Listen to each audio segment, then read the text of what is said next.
Neha, you are from Tejpur, Assam. Yes, sir. Tejpur is known for? So Tejpur is known for its cultural buildings.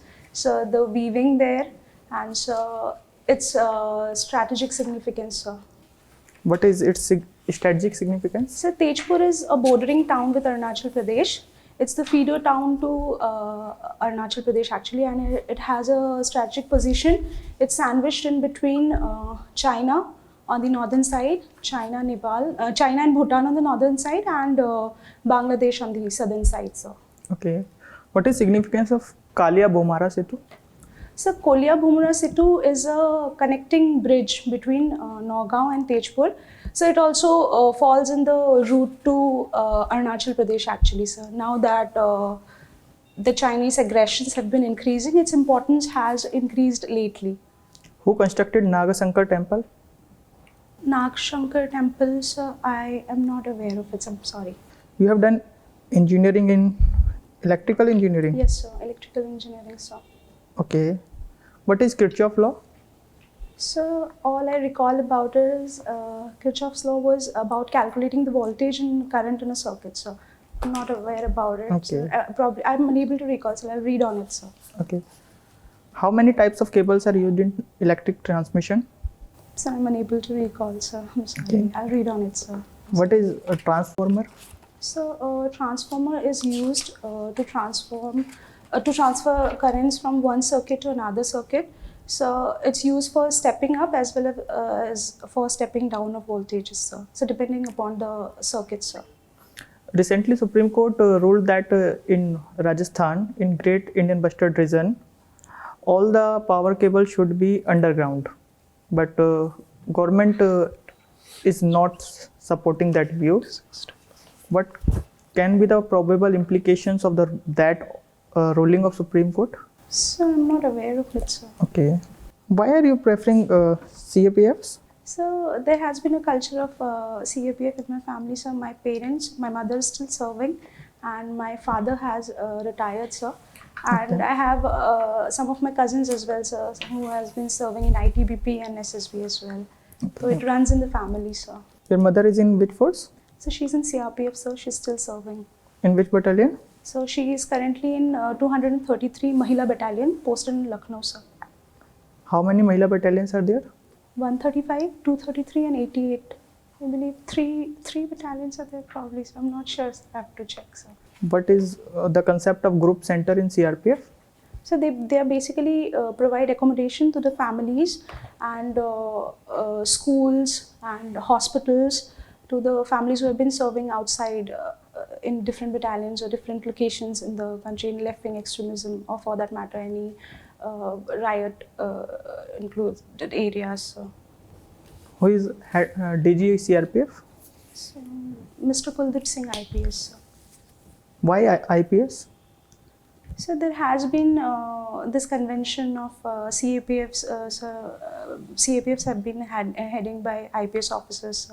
So there is a reservation for IPS officers for heading the CAPFs. Do you think this convention is good? So I believe forces, the head of the forces should be elected or selected on the basis of merit, sir, be it from CAPFs or from Indian Police Services, because both of them have their own experiences in their own fields. So it should be based on merit, sir.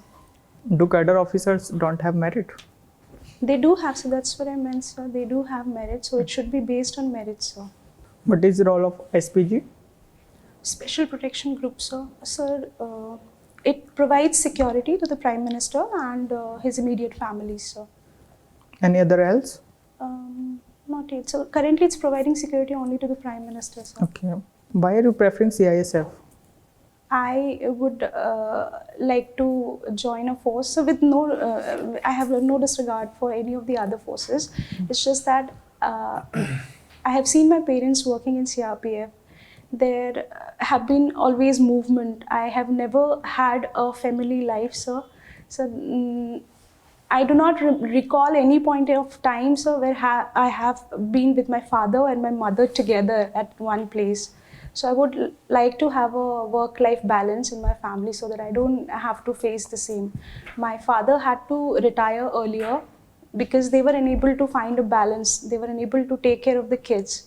So I would not like to face that. So that's why. Otherwise, I am willing to serve any of the forces. So I don't have any disregard for any of the forces. I'll be privileged to serve any of the forces. What is the difference between rod and net fishing? So rod fishing is for just a single fish. You can catch only a single fish with a rod, sir. But net fishing, the quantity is more. So it's for massive fishing. It's used for massive fishing, sir, actually. In India-Sri Lanka border, we face fishermen's issue. What are the basic reasons behind that? Particularly border regions, sir.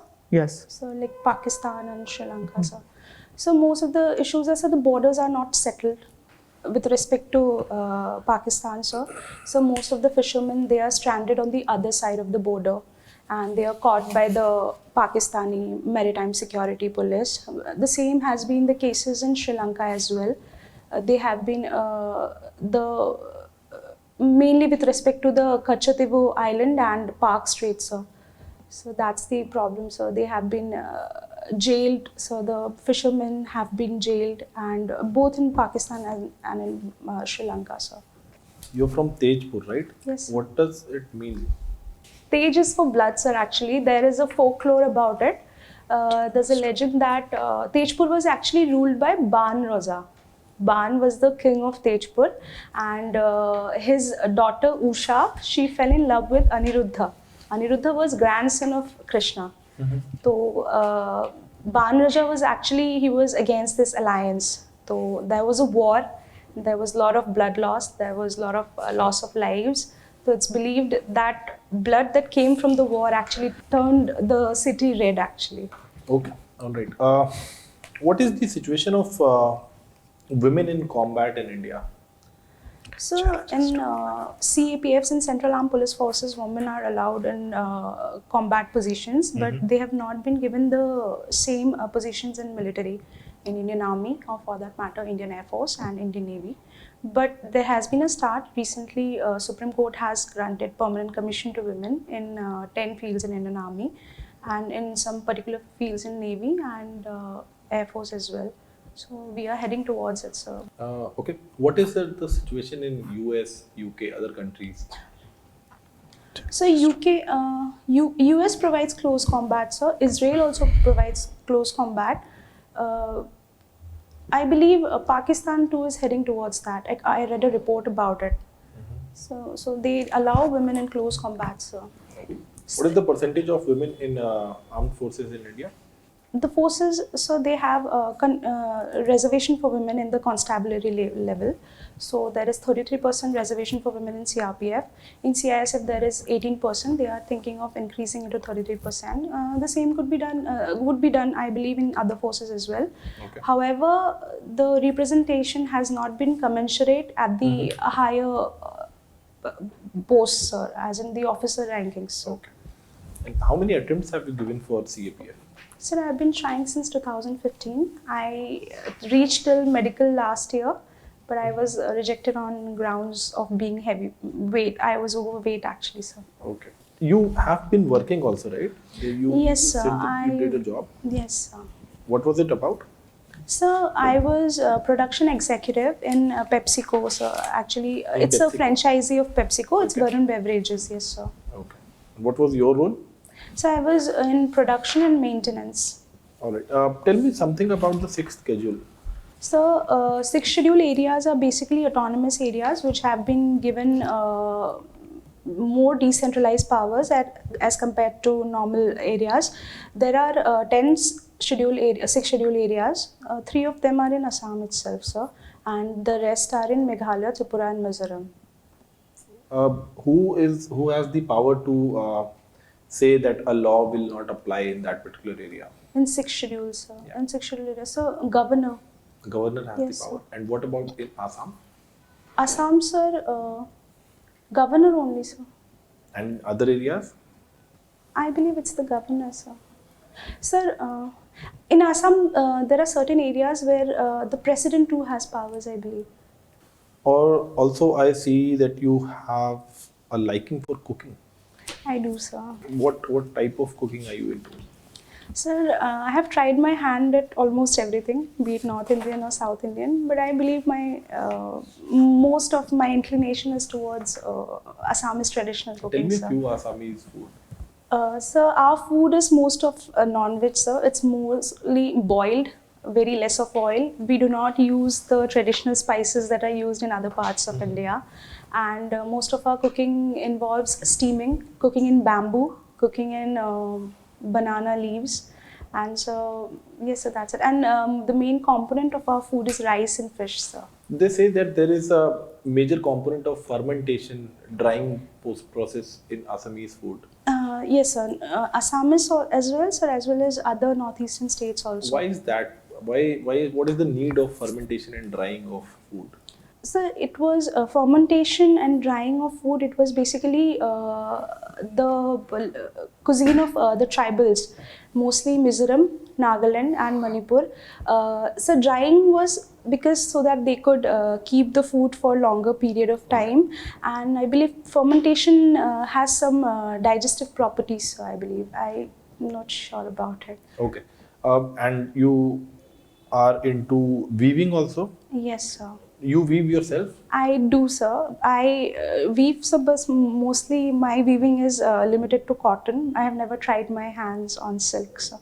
So, but you said that you weave makhela chador and gamusa, Yes, sir. right? So, yes, sir. And what is makhela chador made of? Makhela chador is, sir, our traditional attire, sir. It's a two-piece sari, sir. It's a sari, right? Yes, sir. What is it made of? Cotton or silk? So, it could be of diverse materials, sir. It could be cotton. It could be silk, sir. Silk too has a lot of varieties. It could be muga. Can you tell me a few varieties that are present in Assam? Muga silk is there, sir. Muga, which is the most, as in it's the costliest, and the fabric actually it is stain free, and it stays longer. It could travel from one generation to another generation in the family. Then there is Eri silk, which is called poor man's silk. It is also called ahimsa silk because it is the worms, they do not die. You could actually reuse them. They leave the cocoon after they produce the silk. And others, so cotton is there. One more, merciser is one material. It's more of a synthetic material. Okay. That's what I know. What are the initiatives that the government is taking for development of the Northeast? So there have been improvements with respect to increasing the connectivity of the region with the other parts of the state. Government has come up with the UDAN scheme, which is a regional connectivity scheme. Government has conducted a lot of bridges in Assam as well as other states. The new Jiribam line in Manipur. The government is trying to increase the penetration of railways as well as air connectivities. There are Northeast specific schemes for self-employment, and also we have a full-fledged ministry for the region, the donor ministry, which came up in 2004. The security has been increased in the Northeast region. We are engaging with our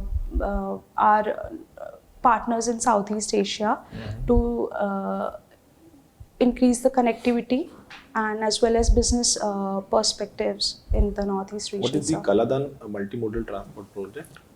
So Kaladan multimodal transport project is India's project in Myanmar, I believe, sir.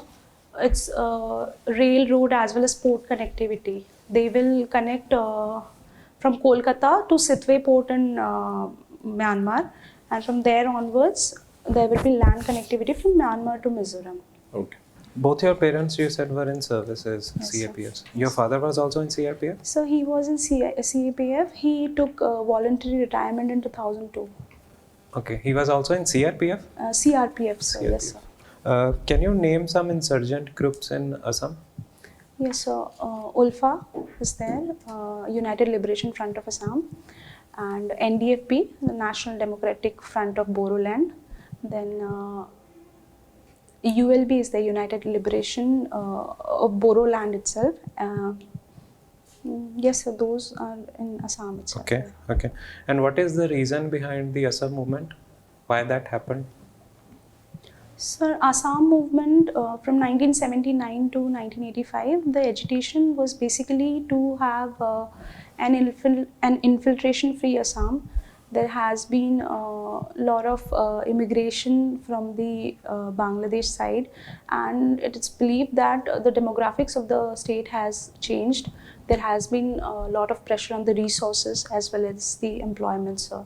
So basically, the movement was to have an Assam free of immigrants, sir. So the movement, had the movement ended in 1985? So the movement ended with the Assam Accord, Okay. but sir, the like there have been developments with respect to that as well, so politically as well as sir administratively, sir. So ULFA is not part of, was ULFA part of that movement? So ULFA was not part of that movement. The Okay. demands of ULFA were different, sir. Although they had solidarity with the movement, but their demands were completely different, sir. And what is the difference in the demands? So, What are the demands of ULFA? so the Assam movement wanted an immigrants-free Assam. Sir, ULFA, they want a sovereign state of Assam, sir, different from the Indian states, sir. And what is the current status? Are they still active or have they been neutralized?